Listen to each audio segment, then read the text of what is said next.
Assista ao relato impressionante de uma entregadora de pizza que enfrentou o perigo durante o turno da noite. Neste vídeo, ela compartilha sua história arrepiante de assédio e tentativa de sequestro por um criminoso sexual. Descubra como ela conseguiu escapar e as lições valiosas que aprendeu. Uma narrativa intensa de coragem e sobrevivência que destaca a importância da vigilância e autodefesa em situações de risco. Embarque nessa história horripilante e bons contos. Quando eu tinha 20 anos, aproximadamente 2 décadas atrás, trabalhei como entregadora para uma pizzaria popular na minha região. Inicialmente, eu atuava no turno da manhã até a tarde. No entanto, as coisas mudaram quando o rapaz responsável pelas entregas no turno da noite foi demitido por perder a carteira de motorista devido a dirigir sob efeito de álcool. Fui transferida para o turno da noite, pois meu chefe contratou um amigo da família que só podia trabalhar nesse horário. Eu relutava em aceitar esse turno, pois nunca se sabe quais são as intenções das pessoas que fazem pedidos tarde da noite. Infelizmente, meu chefe não foi compreensivo e basicamente me disse que, se eu não estivesse disposta a trabalhar à noite, seria demitida. Sem muitas opções, trabalhei relutantemente nesse turno. No primeiro mês, as coisas correram sem problemas, até que tive que entregar uma pizza em uma casa fora da nossa área de entrega. Cheguei por volta das 23 horas em um bairro suburbano, tranquilo e bem iluminado. A casa para a qual eu deveria entregar era um duplex.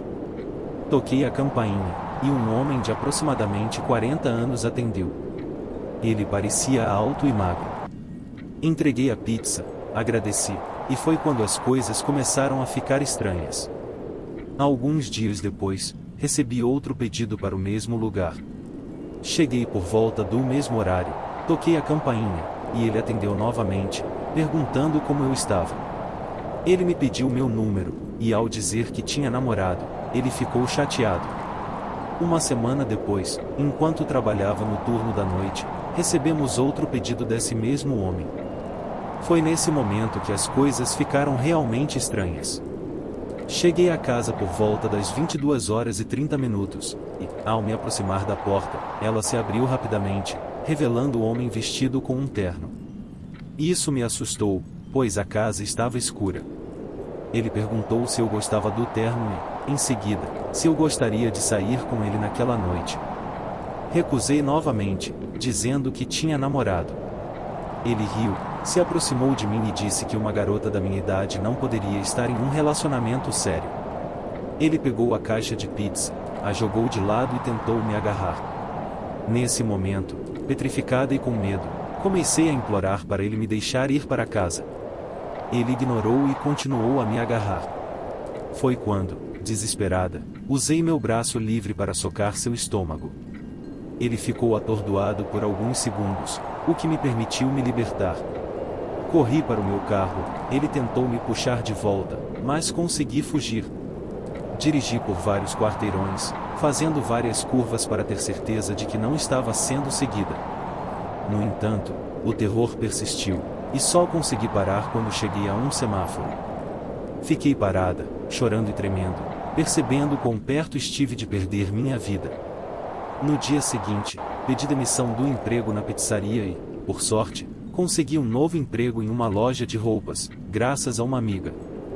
2 dias depois, soube pela polícia que o homem em questão era um criminoso sexual que havia fugido para outra cidade e tentado sequestrar uma adolescente.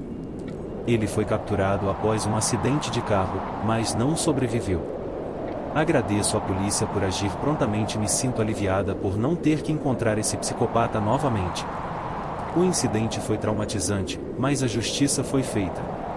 Quem sabe onde eu estaria se ele tivesse conseguido me levar para dentro de sua casa. Os dias seguintes foram desafiadores, enquanto eu reconstruía a minha vida. Deixei para trás o emprego na pizzaria e concentrei-me no meu novo trabalho na loja de roupas. Minha amiga e colegas de trabalho foram um apoio fundamental durante esse período difícil. A polícia continuou monitorando a situação e, felizmente, não houve mais ameaças daquele psicopata. Meses se passaram, e gradualmente comecei a superar o trauma. A notícia de sua morte trouxe uma sensação de alívio, permitindo-me seguir em frente com minha vida. Embora a experiência tenha deixado cicatrizes emocionais, encontrei força na superação e no apoio daqueles ao meu redor. A vida tomou um novo rumo, e aprendi a valorizar cada momento, reconhecendo a importância de minha segurança e bem-estar. Ao compartilhar minha história, espero aumentar a conscientização sobre os perigos que algumas pessoas podem enfrentar e incentivar outros a buscarem ajuda em situações semelhantes. Agradeço profundamente à polícia, aos amigos e à minha própria coragem por me ajudarem a superar esse capítulo sombrio da minha vida. Na época, eu tinha 21 anos e havia me tornado recentemente policial. Além disso, acabará de passar por um término de relacionamento. Um amigo sugeriu o Tinder, considerando minha idade e a mentalidade de que sou capaz de lidar com qualquer situação. Embora reconheça a toxicidade dessa mentalidade, continuei a história. Conversei com uma mulher muito bonita e acabamos marcando um encontro. Ela propôs um campo aberto para observar as estrelas em sua casa. Na noite do encontro, ao chegar, notei faróis fracos à distância e uma van se aproximando. Parei meu carro e fui cumprimentar o motorista, um homem razoavelmente grande. Ele explicou que era o dono da propriedade, preocupado com caçadores ilegais, e apenas queria garantir que não haveria disparos. Depois de tranquilizá-lo, a garota começou a enviar mensagens incessantes.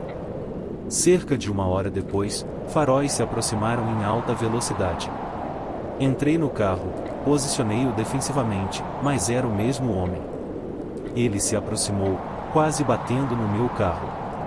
A garota saiu do carro, correu em sua direção, e percebi que estava em apuros. Dando ordens para recuarem, deitarem, fui ignorado.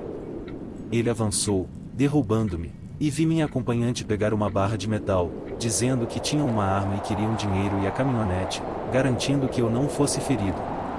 Mas eu quebrei algumas ao longo do caminho, como a maioria dos adolescentes faz no verão antes de começar a faculdade. Iniciei um relacionamento com um cara um pouco mais velho que eu, o conhecia do ensino médio, e ele estava frequentando a faculdade para a qual eu logo iria. Johnny era um partido, era excepcionalmente bonito, havia jogado no time de futebol e tinha uma bolsa de estudos acadêmica completa. Era engraçado, talentoso e muito simpático, havia pouco ou nada para não gostar nele. Nós nos conectamos por nossa abstinência de álcool e amor por pregar peças. A melhor parte é que ele tinha seu próprio apartamento na faculdade, a 4 horas de carro da casa dos meus pais. Eu poderia facilmente ir até lá sob o pretexto de visitar um dos meus outros amigos ou passar a noite na casa de uma amiga local. Meus pais nem sabiam que eu tinha um namorado. Agora, eu havia acabado de completar 18 anos e estava aproveitando minha fase rebelde e liberdade recém-encontrada. Ainda assim, eu vivia feliz sob a orientação e as regras dos meus pais, em grande parte, eles sempre me incentivaram a ser uma pensadora livre, a descobrir, no final das contas, meus próprios princípios e valores. Acabei sendo muito parecida com eles porque são sinceramente incríveis. Minha mãe sabiamente me aconselhou a não dormir com qualquer pessoa, e era algo que eu também levava bastante a sério. Então, enquanto não tinha problemas em passar a noite com meu namorado, estava determinada a não ter relações sexuais com ele. Ele aceitou isso bem e parecia respeitar minha decisão. No entanto, em uma semana do meio do verão, com 3 dias consecutivos de folga do trabalho, decidi fazer uma viagem para ver Johnny. Comecei minha jornada logo cedo pela manhã, e ele estava animado para me ver. Tivemos um ótimo dia com Guerras de Neve, leitura de Stephen King e beijos. Saímos para jantar e voltamos para uma noite de travessuras. Ou pelo menos, era o que eu pensava. Ao entrar em seu apartamento, percebi que Johnny tinha uma caixa de preservativos. Ele já havia tentado isso antes, então não fiquei surpresa. Disse categoricamente que não iria acontecer. Os eventos que se desenrolaram após essa interação aparentemente insignificante ainda me assombram hoje. O sorriso de Johnny desapareceu, e seus olhos ficaram gélidos, assustadoramente frios. Eu estava sentada à mesa da sala de jantar com as costas contra a parede, e ele estava do outro lado da pequena mesa. Você me enoja. Estou cansado de você. Tudo o que você faz é brincar comigo, ele disse. Éramos brincalhões sérios e sarcásticos em todos os sentidos da palavra, mas enquanto sua expressão fazia minha pele arrepiar, eu sabia que ele estava brincando. Eu o conhecia há anos. Eu pensei sobre isso por muito tempo, e você está morto. Não vou mais fazer isso. Você me enoja, e eu te odeio.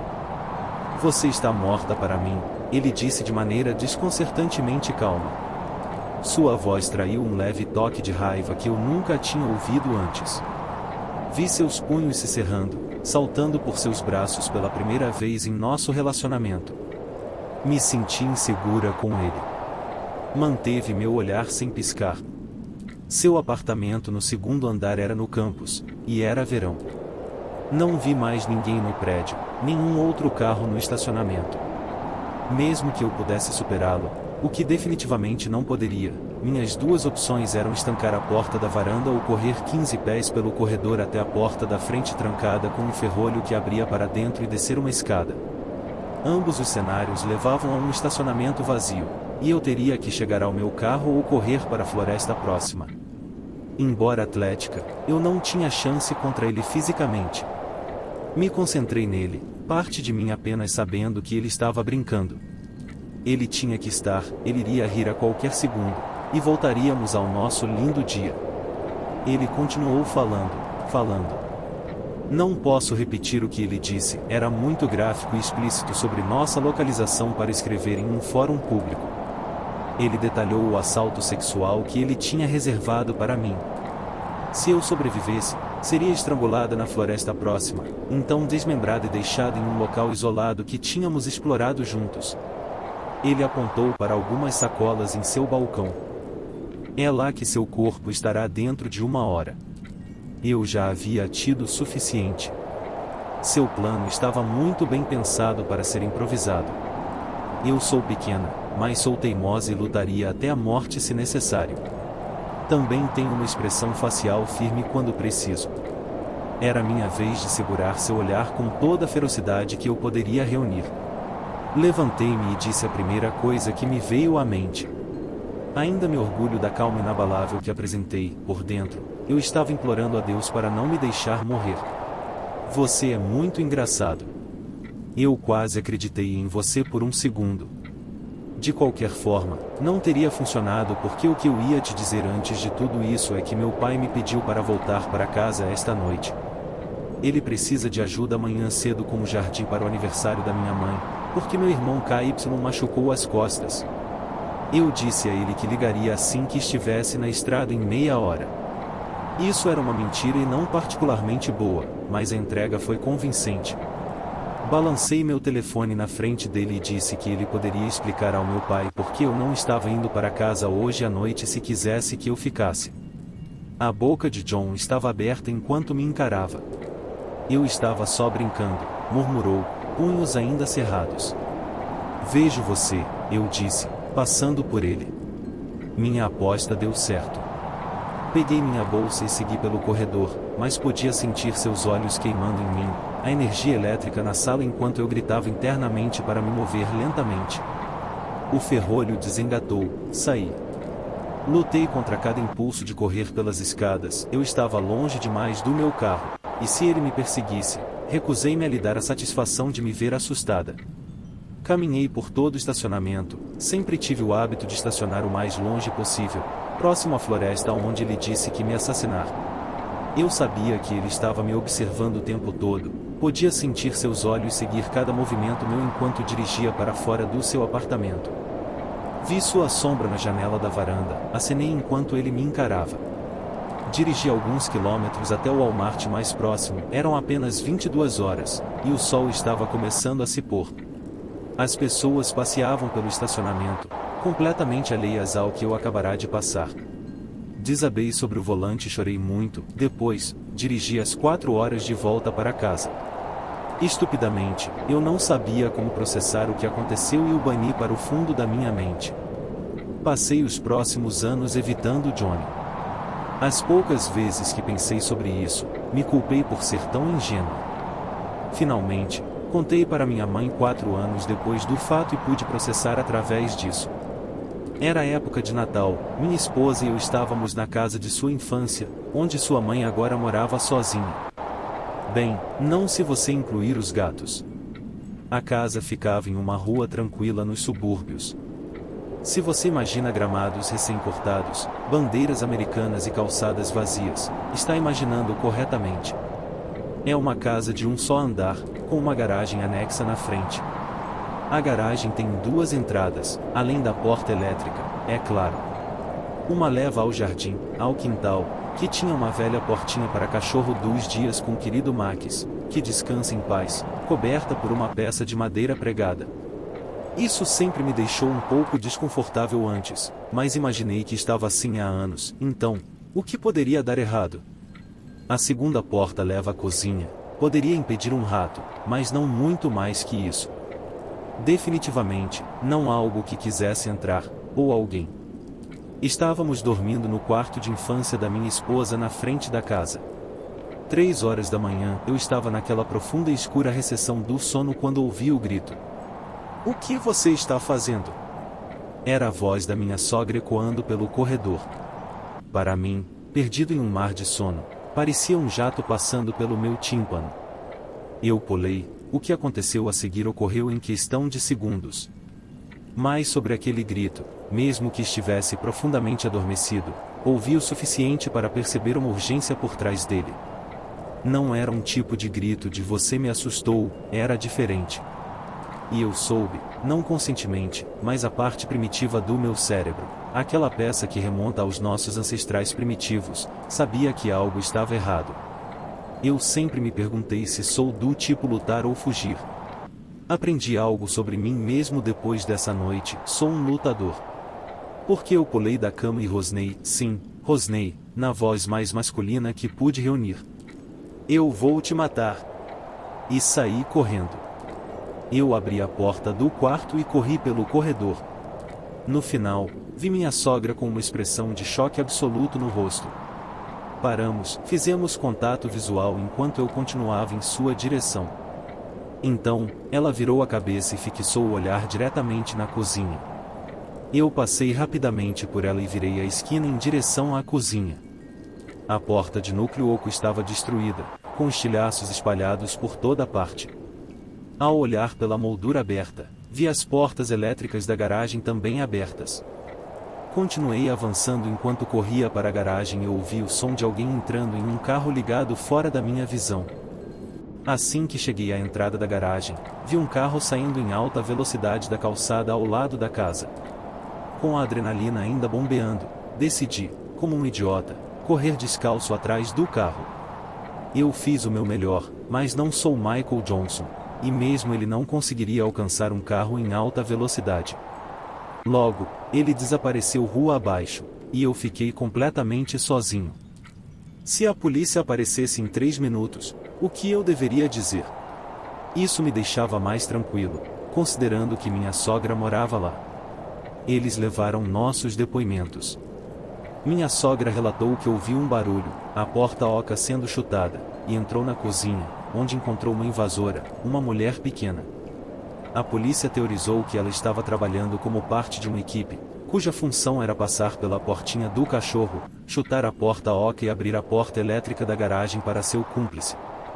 Segundo a polícia, os ladrões provavelmente pensaram que ninguém estava em casa. Felizmente, minha sogra agiu com surpresa e assustou a invasora, além do meu rosnado masculino. É claro, é reconfortante saber que todos estavam seguros, e descobri que aparentemente tenho um pouco de coragem. Compramos a porta de madeira mais pesada que já vi para substituir aquela porta oca. Gostaria de ver um rato tentar passar por ela. Quando eu tinha 19 anos, mudei de Oregon para a Flórida para ficar com meu namorado da época. Eu imaginava praias de areia branca e o Mickey Mouse, mas acabei enfrentando insetos do pântano e estradas de terra. Morávamos em uma pequena cidade nos arredores de Gainesville chamada Aure, com apenas um semáforo e algumas lojas. Eu trabalhava em um mercado ao lado do supermercado, onde todos faziam compras. Cerca de 3 meses depois de começar a trabalhar lá, fui levada ao escritório do gerente. Espalhadas na mesa dele estavam cerca de 30 a 40 cartas abertas, todas endereçadas a mim. "Você conhece essa pessoa?" perguntou o gerente. Sem responder, comecei a ler uma das cartas. Era de um cliente regular, David Alvord, um homem alto e magro com óculos grossos e cabelos loiros escuros e cacheados. Ele escrevia sobre imaginar passar tempo comigo, muitas vezes de natureza sexual, descrevendo meu cabelo, lavá-lo, sentir o cheiro, e mencionando a luz da lua. Alguns trechos estavam destacados e sublinhados. Ao contar ao gerente sobre um incidente estranho 2 semanas antes, quando ele tocou meu cabelo, descobri que ele seria proibido da loja. No entanto, uma semana depois, encontrei homens táticos e policiais em minha porta. David tinha uma história sombria. Aos 12 anos, matou e desmembrou parcialmente sua mãe. Ele foi liberado de uma instituição psiquiátrica juvenil há menos de 4 anos. Ele foi preso por me perseguir, e a última informação oficial era que voltou ao hospital psiquiátrico. Há alguns anos, ocorreu um evento estranho na minha infância. Aos 4 ou 5 anos, no domingo de Páscoa, minha família sempre se reunia na casa da minha avó. Durante a viagem de 1 hora até lá, paramos em um posto de gasolina. Enquanto minha mãe ia pagar pelo combustível, um homem se aproximou do carro e começou a falar comigo. Lembrei-me das instruções da minha mãe para não falar com estranhos, então, disse a ele que minha mãe não permitia. Ele respondeu: "Bem, podemos ser amigos então. Meu nome é Char. Agora que você me conhece, eu não sou mais um estranho, né?" Na época, pensei que ele estava certo. Em minha mente, pensei que, como um estranho é alguém que você não conhece, esse homem não era mais um estranho porque eu conhecia. O homem e eu tivemos uma breve conversa, que não me lembro completamente. Tudo o que recordo é dele me dizendo que eu tinha uma cesta de Páscoa bonita. Nesse ponto, comecei a sentir uma sensação ruim no estômago, mas, sendo uma criança, é claro que eu não sabia por quê. Minha mãe, então, saiu correndo da loja de conveniência, notou imediatamente o homem e se aproximou rapidamente do carro, perguntando ao homem o que ele achava que estava fazendo. O homem pareceu entrar em pânico e puxou a maçaneta da minha porta violentamente. Rapidamente, percebeu que estava trancada, felizmente, e continuou a esticar o braço pela minha janela, agarrando-me por um dos pulsos e tentando me puxar para fora. Isso obviamente me assustou muito, causando pânico, e fiz força contra ele por instinto. Isso fez soltar, e ele saiu correndo. Minha mãe correu rapidamente para o carro e destrancou as portas. Ela me pegou e me abraçou quase dolorosamente, depois me examinou de perto, perguntando repetidamente se eu estava bem. Acabei com uma leve contusão e vermelhidão no braço, onde ele me agarrou, mas além disso, eu estava apenas abalado. A realidade do que acabará de acontecer se instaurou neste momento, e lembro-me de chorar e me agarrar à minha mãe. Logo após eu dizer que estava bem, não me lembro de mais nada. Recentemente, perguntei à minha mãe sobre isso, e ela disse que ligou imediatamente para a polícia. Até hoje, minha mãe ainda diz que foi o momento mais assustador de sua vida e afirma que, se tivesse chegado mais tarde, voltado para um carro vazio, não teria conseguido viver consigo mesma. Isso aconteceu há muito tempo, em 2006, suponho, e eu não poderia ter mais do que 4 anos na época. No entanto, lembro vividamente do medo que senti durante esse encontro. Era uma manhã de verão adiantada, o sol já estava alto, mas poucas pessoas estavam fora. Na verdade, as ruas estavam praticamente desertas naquela manhã. Minha mãe decidiu levar minha irmã, que tinha apenas 1 ano e estava na cadeirinha de bebê, e eu para jogar fora algum lixo na estação de lixo. Devo acrescentar que a estação de lixo é meio isolada das casas, próxima à beira de uma daquelas florestas profundas e escuras do leste da Suécia. Como eu tinha apenas 4 anos na época, as lembranças do incidente desvaneceram bastante. No entanto, minha mãe se lembra da maior parte, se não de tudo. Ela diz que, ao entrar na estação de lixo, sentiu imediatamente uma sensação arrepiante de estar sendo observada. Lembro-me desse sentimento também, fiquei assustado mesmo sem saber porquê. Eu acho que conseguia sentir o medo da minha mãe ao caminhar ao longo daquela estação de lixo isolada. Minha mãe de repente parou e me disse algo. Ela disse meu nome, pediu para eu segurar a cadeirinha o mais forte que eu conseguisse, não soltar, não importa o que. Essa é a memória mais vívida que tenho disso, e acho que nunca esquecerei aquelas palavras, pelo menos nunca esquecerei como me fizeram sentir, como se meu sangue virasse gelo. Eu simplesmente congelei. Minha mãe parecia séria, mas mesmo uma criança pequena pode perceber quando alguém está aterrorizado. Minha mãe estava definitivamente com medo de algo, e o resto é apenas um borrão para mim. Não me lembro muito depois disso, então deixarei o resto da história ser contado pela perspectiva da minha mãe. Esta é a lembrança da experiência dela recontada da melhor forma possível, nas próprias palavras dela. Não muito longe de onde estávamos, um caminhão estava estacionado com um homem sentado na frente. Nada a princípio, muitos motoristas de caminhão paravam para descansar à beira da estrada, mas esse homem estava encarando, e ele não parava de encarar. Ele olhava diretamente para mim, examinando meu corpo com o olhar determinado de um predador, mantendo os três de nós à vista. Ele parecia verdadeiramente satisfeito pelo medo que havia instilado em nossos rostos. Em seus olhos, havia algo mais, quase como se não pertencessem a um humano, mas sim a um predador. Eu me senti como uma presa, nas garras de um leão. Eu simplesmente não conseguia me mover. Foi quando ele sorriu para mim. Lembro-me desse sorriso morto, daqueles olhos frios e calculistas, e da maneira como lambia os lábios, como se dissesse que poderia te matar se quisesse. Acredito que esse foi o ponto na estranha experiência em que minha mãe me disse para segurar a cadeirinha com força e não soltar.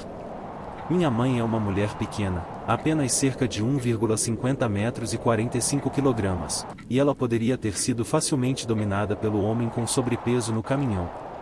Minha mãe admitiu mais tarde que tinha medo de que ele pulasse do caminhão e nos agredisse, possivelmente até nos sequestrasse. Nós saímos dali sem jogar fora muito lixo naquela manhã, apenas viramos e voltamos para casa o mais rápido que minha mãe conseguia com um carrinho de bebê e um menino de 4 anos ao lado. Nunca falamos sobre o que aconteceu naquele dia até muito recentemente. O incidente sempre ficou em algum lugar no fundo da minha mente, como aquela coisa estranha que aconteceu quando eu era criança. E toda vez que eu passava por aquela estação de lixo, sentia uma sensação estranha no fundo do meu estômago. Como mencionado anteriormente, isso aconteceu por volta de 2006.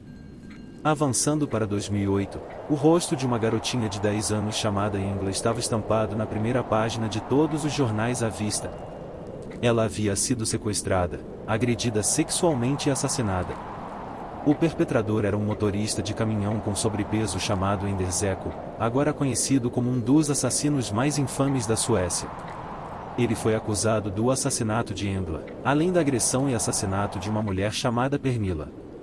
Ele também é suspeito de ter sequestrado outra garotinha que ainda está desaparecida, tornando um pedófilo, um estuprador em série e um assassino em série. Minha mãe diz que, quando viu a foto de Engla no jornal, especialmente quando viu aqueles olhos frios e familiares, ela soube que era o homem estranho da estação de lixo naquela manhã precoce todos aqueles anos atrás.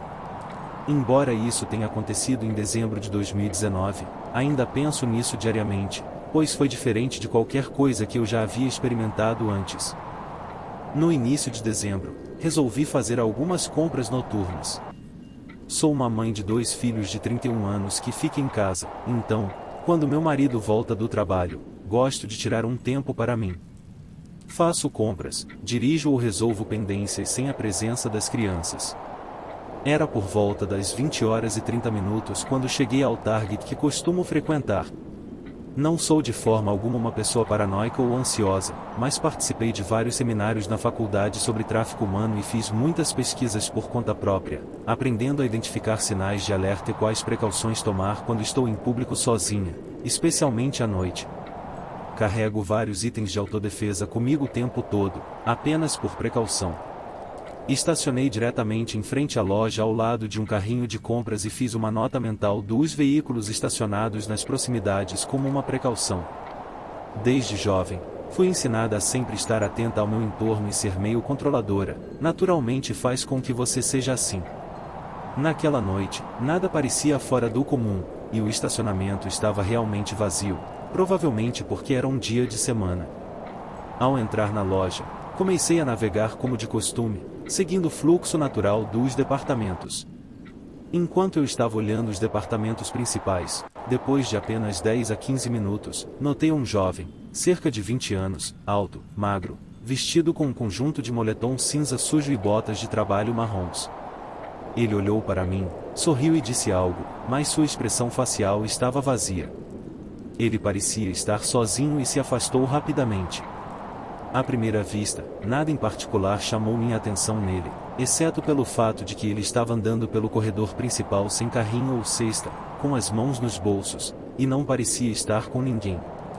Continuei minhas compras sem pensar duas vezes e fui para o próximo departamento.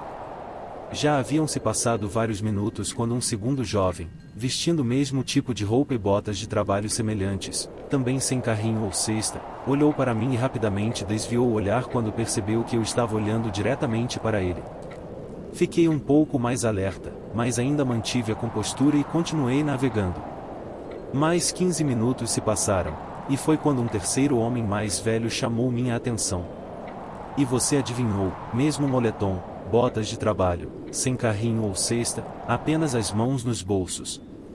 Eu presumi que eles estavam em algum tipo de uniforme de trabalho, talvez trabalhadores da construção. Mas por que não estavam andando juntos? E por que não tinham itens para comprar? Neste ponto, era difícil me concentrar nas compras. Tive uma sensação ruim sobre esses homens, e ficou claro que algo estava um pouco estranho. Nos próximos minutos, senti como se estivesse sendo monitorada pelos três, como se estivessem comunicando minha localização a cada departamento que eu entrava. Pouco para eu perceber que um dos três homens passava pela lateral do corredor em que eu estava, torcendo o pescoço para me ver completamente. Eles continuavam vigilantes, tentando não entrar em pânico ou permitir que minhas suspeitas me dominassem. Algo sobre a presença deles parecia muito pesado e sombrio. Então, decidi testar suas intenções para provar que não estava exagerando na situação, em que meu pressentimento ruim era válido. Comecei a escolher corredores aleatórios e a me movimentar de forma desorganizada e aleatória entre os departamentos, para ver se os homens continuariam a passar por mim com a mesma frequência que vinham fazendo a cada corredor que eu entrava. Poucos minutos depois, um deles aparecia, encarando enquanto passava. Senti-me cercada como um animal selvagem caçado, mesmo que eles não estivessem mais tentando ser discretos. O que era a parte mais assustadora de tudo. Todos os meus instintos estavam gritando para que eu saísse dali. Agarrei meu carrinho tão firmemente, pensando que, se eles se aproximassem muito, eu poderia usar o carrinho para afastá-los ou pelo menos criar uma distância entre nós. Nesse ponto, eu estava fazendo compras há cerca de 1 hora, talvez um pouco mais, e estava pronta para comprar meus itens. No entanto, sinceramente, eu me sentia muito desconfortável para continuar navegando, mesmo que quisesse. Os três homens vinham me seguindo o tempo todo, e eu estava ficando mais irritada. Seja como for, a loja também estava bastante vazia por volta desse horário, o que é uma das principais razões pelas quais gosto de fazer compras à noite. Mas isso tornou essa situação particular ainda mais inquietante. Havia duas pré-adolescentes que estavam vagando sozinhas, o que chamou rapidamente minha atenção, porque os homens as haviam ignorado, fazendo avanços semelhantes. No entanto, as garotas pareciam estar alheias. Então, silenciosamente, chamei a atenção delas e pedi para encontrarem seus pais e ficarem com eles, tentando não assustá-las. Isso era apenas o instinto materno em mim em modo de proteção total. Não conseguia imaginar ter meus filhos pequenos comigo naquela noite. Graças a Deus, estavam em casa, sãos e salvos. Enquanto me dirigia ao caixa, notei que um dos homens se aproximava por trás, andando mais rápido desta vez. Imediatamente, parei e virei para travar olhares com ele ao se aproximar de mim. Nunca esquecerei a escuridão em seus olhos. Um sorriso sinistro formou-se em seu rosto enquanto ele cutucava meu ombro, continuando a me encarar ao andar para trás, mantendo seu olhar sinistro enquanto saía da loja. Eu tinha perdido de vista os outros dois homens, e o desconhecido da situação me incomodava profundamente. Ele deixou a mensagem muito clara naquele momento. Meu estômago afundou, e meu corpo todo começou a tremer. Era uma sensação que eu não experimentava desde criança, quando me perdia no supermercado, uma sensação de desespero. Rapidamente, fui ao caixa, perguntei discretamente ao atendente se poderia falar com o gerente e relatei o que aconteceu durante a última hora, pedindo educadamente que um funcionário do sexo masculino me acompanhasse até meu carro e alertasse a equipe de segurança. Quando contei ao gerente o que aconteceu, seu rosto afundou como se ela já soubesse sobre esses homens, e ao descrevê-los, ela confirmou que sabia de quem eu estava falando. Ela me explicou que várias funcionárias já tinham achado os homens perturbadores no passado e me assegurou que alguém me acompanharia até o carro.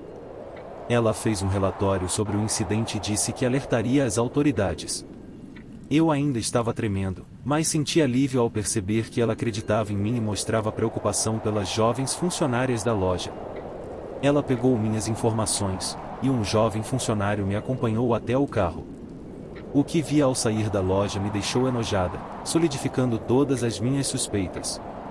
Havia uma van branca sem janelas estacionada no estacionamento, diretamente atrás do meu carro, com cerca de 3 espaços de estacionamento entre os veículos.